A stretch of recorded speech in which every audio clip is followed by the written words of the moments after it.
Thank you so much to Ryan Serhant and his truly magnificent team for inviting me here and giving me this opportunity. I am having so much fun meeting all of you. I love realtors, guys. You're all so charming, you're all good looking, and you love money. You're just like me. So let me introduce myself. My name is Madeline Salazar, but since we're all such good friends, you can call me Mad Sal. Mad Sal's my nickname. I am an AI expert and a content creator full-time. Before this, I was a director and producer in the entertainment industry. I was most recently working at NBC, so if you have kids and you've ever watched anything on Peacock, you may have seen some of my shows.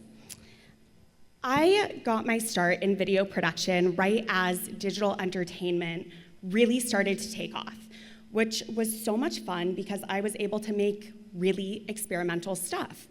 In the very beginning of digital entertainment, we didn't have as much red tape as traditional entertainment did. So I made shows like electric shock musical chairs, 24-hour Uno tournaments, and my personal favorite, Basic Bitch Wars. At the start of digital, like I said, you could kind of do whatever you want if you were able to go viral. Most of my career revolved around being savvy enough to make my grandiose ideas possible. So if I was able to figure out how to rig an electric battery to a bunch of metal chairs and safely shock a bunch of YouTubers, I was free to do that. In order to make the best videos, I really wanted to understand every single aspect of video production. So in time, I became very great at Photoshop and I learned how to video edit. I always kept an eye out for emerging technology that would give my projects a competitive edge. I love the crazy pace of this digital era, and I dive deep when I find something that I believe to be worthwhile. So I became an AI expert, mostly by declaring myself as an AI expert. We are so new to this space that experts are very few and far between. We've just heard the starting gun of AI. We are at the beginning of this AI revolution. So if you have even an inkling of interest in it, I highly recommend you find an AI you like, become an expert at it, grow with the tech, and become another industry leader who was there from the start. My entire life, I've always been interested in creative things, especially arts. I love painting, I love filmmaking, I love plays. Creativity is something that I really value, and being creative has been a part of my identity for as long as I can remember. While I am so excited about AI and the future of AI, I truly believe that it is the people that shape the capabilities. I got very into AI a couple of years ago, and with it, I have developed a workflow that I believe will change the future of video editing, influence upcoming AI models, and revolutionize the entertainment industry. I'm going to explain my workflow and tell you why what I'm doing is better than all the other AI that you see out there right now. Specifically, I'm an expert in generative AI. Generative AI is AI that makes stuff, text, music, images, what have you, by learning patterns. And even more specific than that, I am an expert at generative AI imaging, photos and videos. So what kind of stuff are we seeing online right now? Let me show you an example.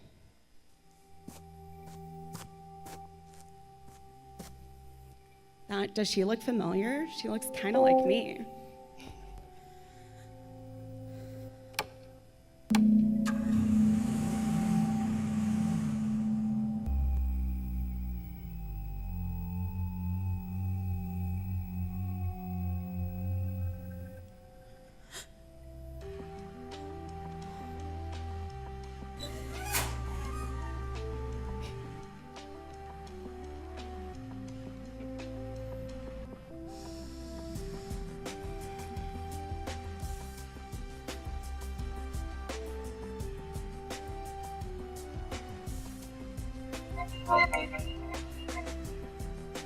Relinquish control to AI.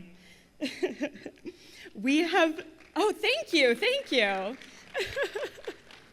Now I'm about to bash that video that I made. We've been seeing AI-generated videos like this all over social media, claiming that AI is going to replace everything and everyone, and we will only be left consuming content that looks like this. This is cool. It is very, very impressive that AI can generate videos that look like this purely based off of prompts. But this is not the future. Right now, we are purely in a state of showing off.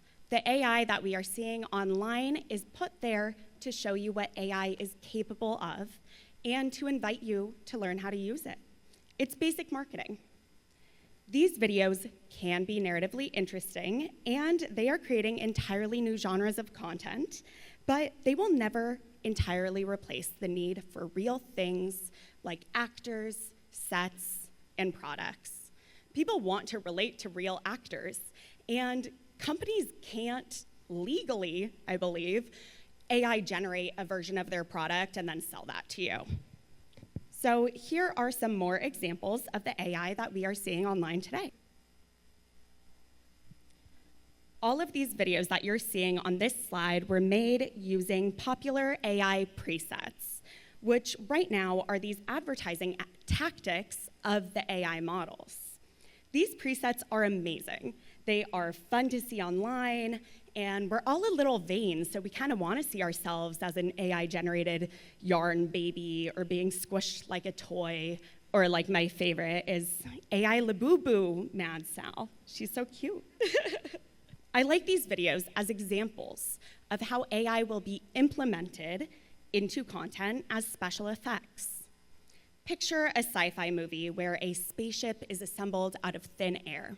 Using AI is cheaper, faster, and easier than traditional special effects, but you do have less control over the final output. These AI effects are fantastic supplemental tools, but that doesn't mean we're going to throw away every other thing that we've learned in the entertainment industry. So, how will we use generative AI to amplify what we are currently doing and make it better?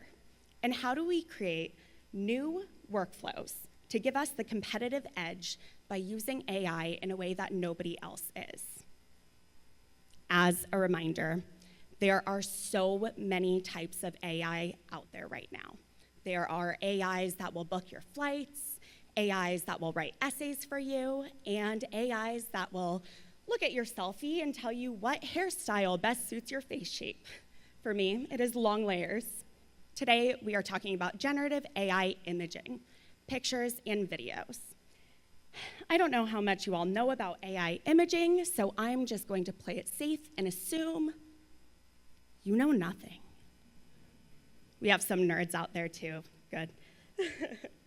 And when I say the beginning, I mean the teeniest, tiniest component of AI imaging.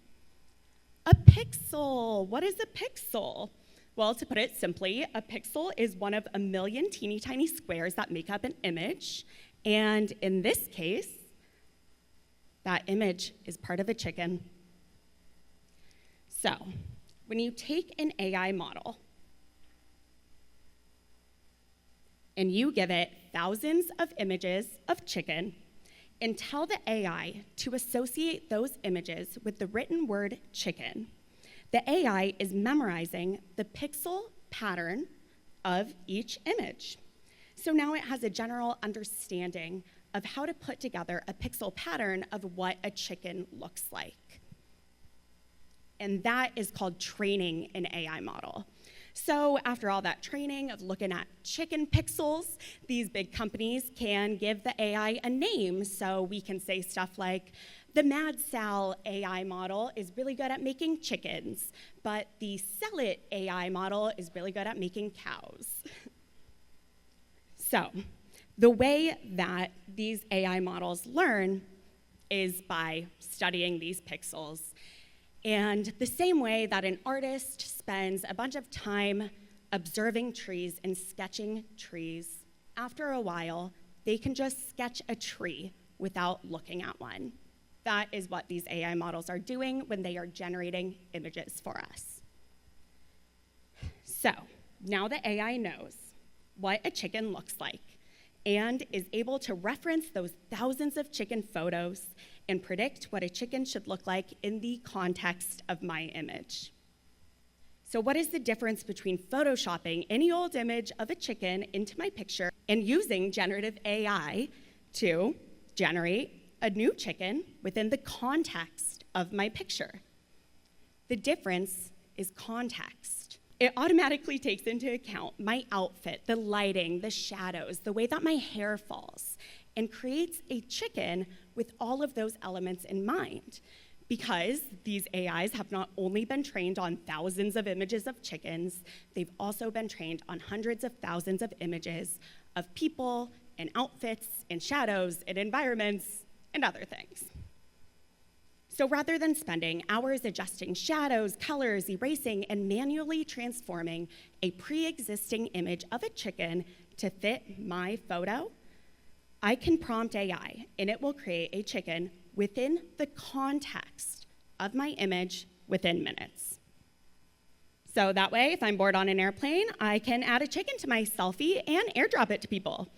AI is not just good for entertainment, it has practical uses too. Or maybe you're just using AI to get out of prior commitments like helping your friend move. Using AI, you can choose the parts of the image you want to change and add something new within minutes and then text it to your friend. So now you don't have to lug boxes on a Saturday because you're in the hospital. The average person might use this tool for making their ex-boyfriend jealous on their Instagram story. My ex moved on, so I had to soft launch a BF. Fast. What a great use for generative AI imaging. This video alone has over 60 million views on TikTok, and it is what put me on the map 2 years ago. It launched my new career because the premise of making an ex-boyfriend jealous is relatable. And using AI to generate a man instead of going through all the work of dating and finding a man is funny and ridiculous. So, with the birth of AI imaging, I began using generative AI as a technique for storytelling. And I developed a workflow nobody had ever seen before. This video was shocking and the first of its kind. And the average Joe had not yet seen the behind the scenes of what it looked like to craft an AI image. The average Joe probably hadn't seen an AI image before, at least not consciously.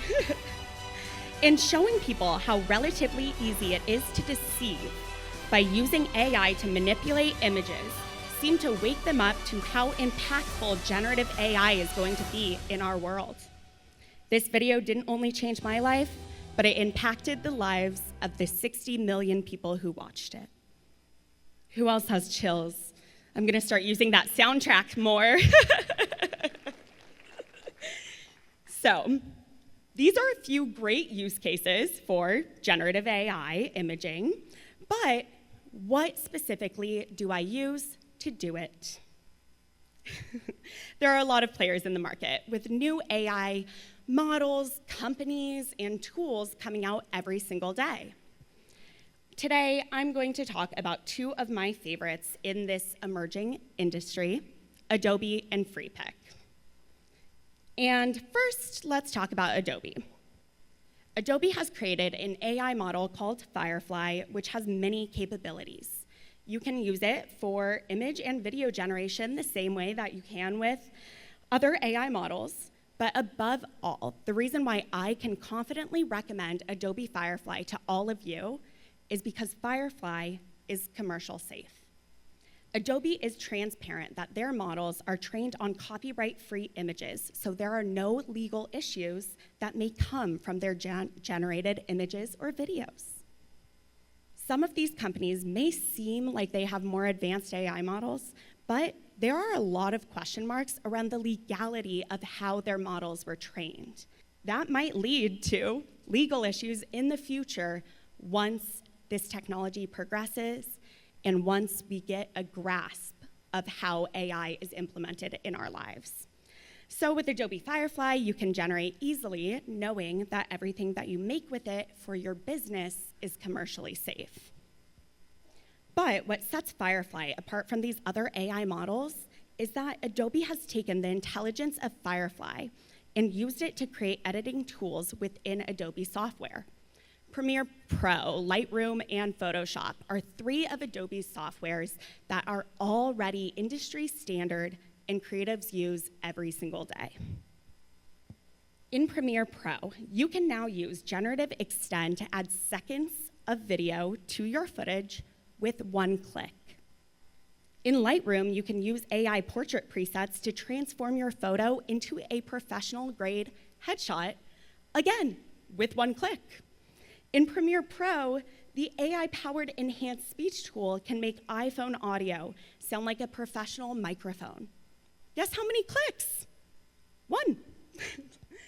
These 1-click tools are saving editors hours of time manually manipulating media. Inside Adobe's programs, all of these tools and more are powered by Adobe Firefly.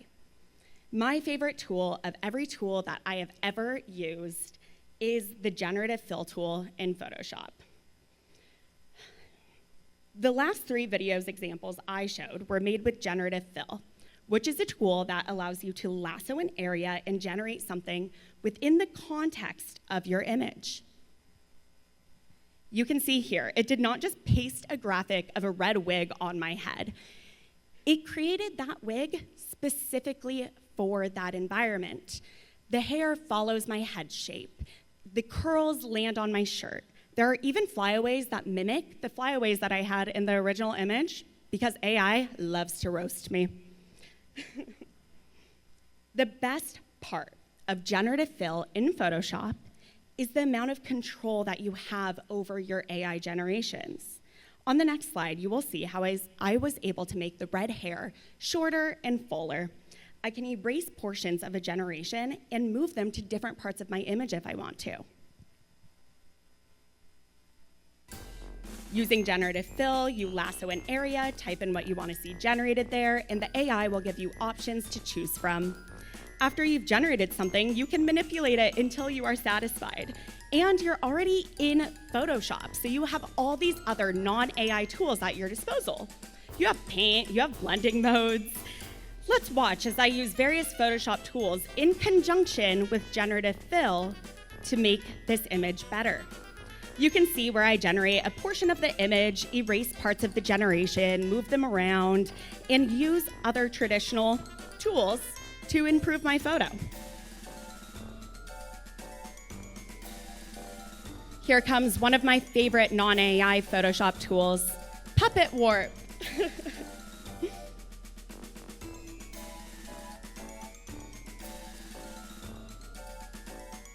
AI in conjunction with traditional Photoshop tools, everyone. Oh, thank you. In the Photoshop program, you're not limited to creating only using AI. Adobe has spent decades creating an infrastructure of non-destructive editing using layers.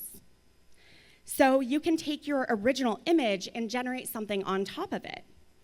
But maybe as you continue editing, you realize you don't like something that you did earlier. Using layers, you can remove the generation and the original image was never altered. This might sound straightforward, but other AI imaging models do not have this infrastructure. Instead of turning all of your creativity over to what AI decides to generate for you, using Generative Fill in conjunction with non-AI Photoshop tools, we can continue to use our own creativity to control the final product, even if the final product makes you look like a clown. And unlike other AI tools in Photoshop, you can isolate just the AI generation by removing the background. So you can export it as a transparent PNG and use it on top of a video like it's a graphic. Other AI tools burn the generation into your image.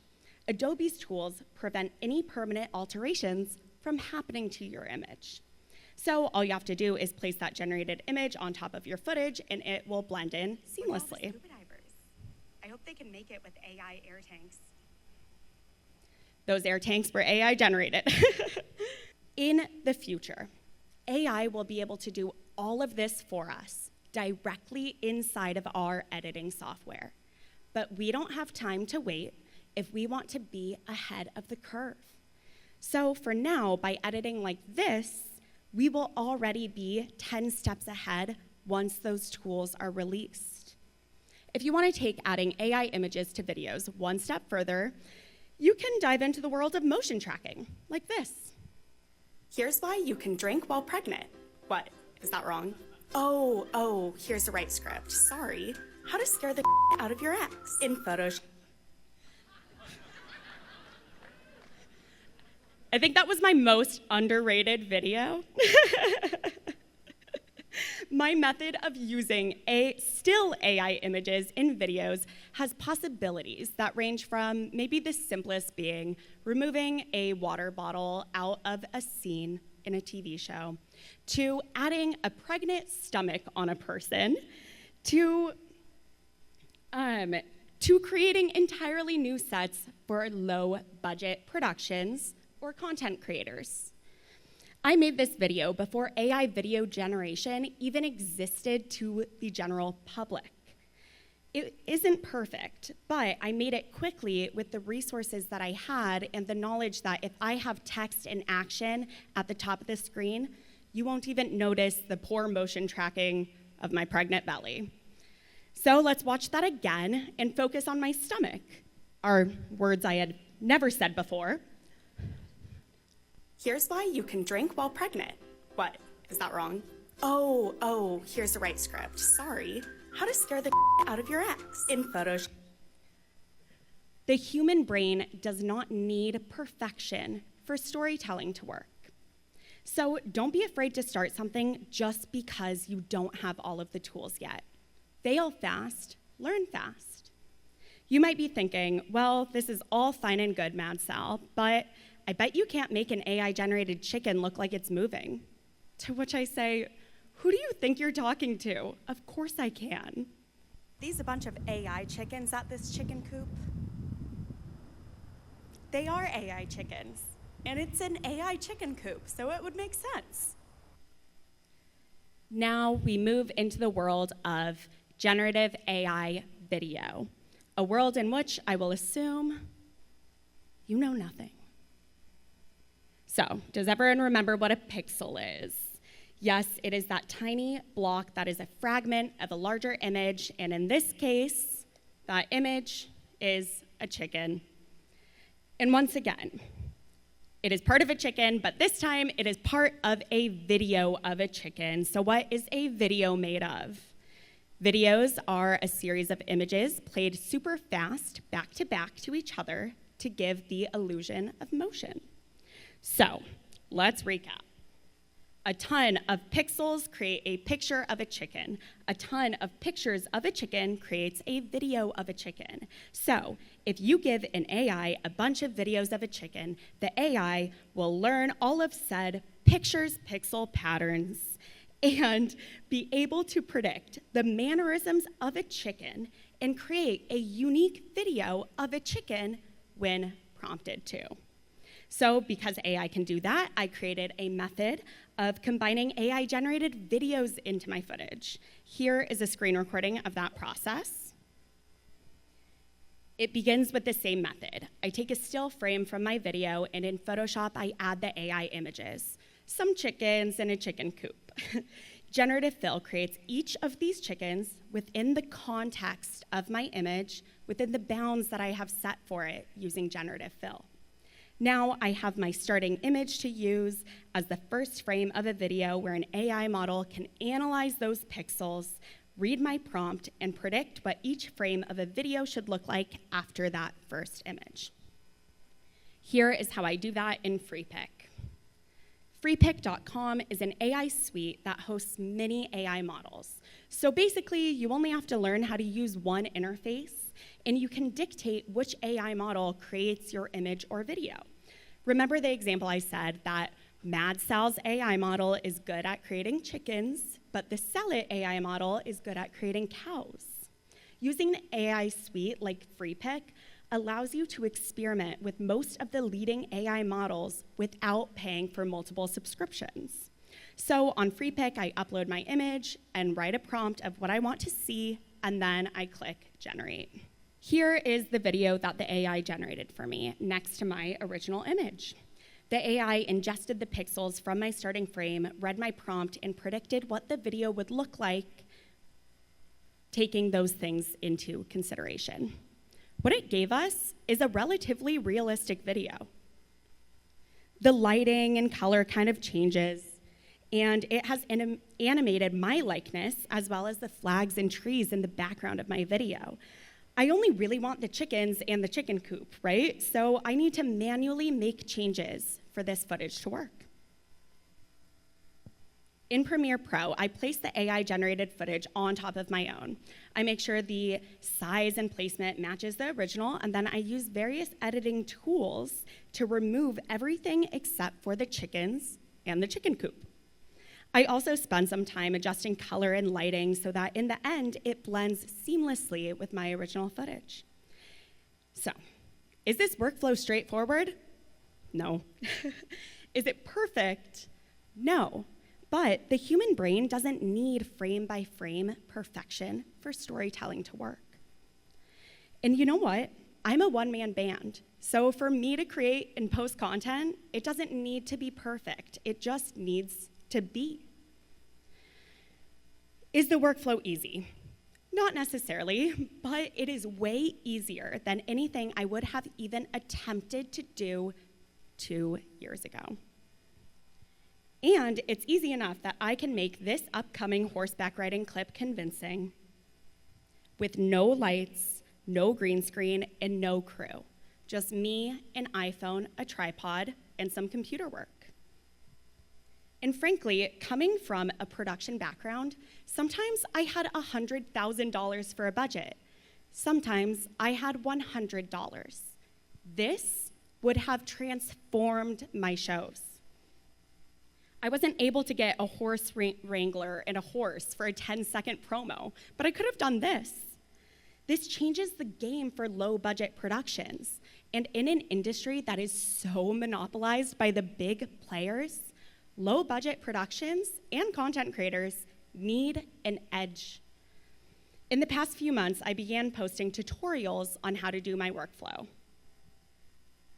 These are just some videos made by people who have followed my workflow, created videos mimicking or inspired by my own. Every single day, I have a new person reaching out to me, showing me something they made following my process. Many of these people have never even used AI before, and I'm not gonna lie, they're coming for my crown. So, how does using generative AI translate to industries outside of entertainment? The obvious answer is marketing and content personalization. So let's dig deeper and pick a random industry. I don't know, real estate. A good realtor knows better than anybody else that selling a home isn't just about showing off a great property. It's about storytelling. Using AI, you could help your clients visualize their lives in a new space. There are already plenty of tools for creating furniture mock-ups, but what if there was an AI tool where you upload pictures of your client's actual furniture and instantly, within minutes, place that into their prospective new home? Yes, similar staging tools do already exist, but they aren't as straightforward as your clients taking a quick video, panning around their house, and AI instantly transforming the new space. And maybe, using AI, you can give your client a first-person walkthrough of their stuff inside of a new property. Maybe you take it one step further, add their dog. Maybe you go even further than that and add your client. Might be kind of crazy, but I'll leave it to the realtors to draw a line somewhere. The point is, the possibilities are limitless. It is not what you use, it's the way that you use it. Generative AI can create a visual story for anyone who has one to share. So, in conclusion, AI models are developing so quickly that you have no idea what will be coming out tomorrow. But if you really get to know one AI tool, it doesn't even have to be imaging, just find one AI tool that you really like and find a way to use it that is not as it is being advertised. I guarantee it will breathe new life into whatever you're working on. Thank you.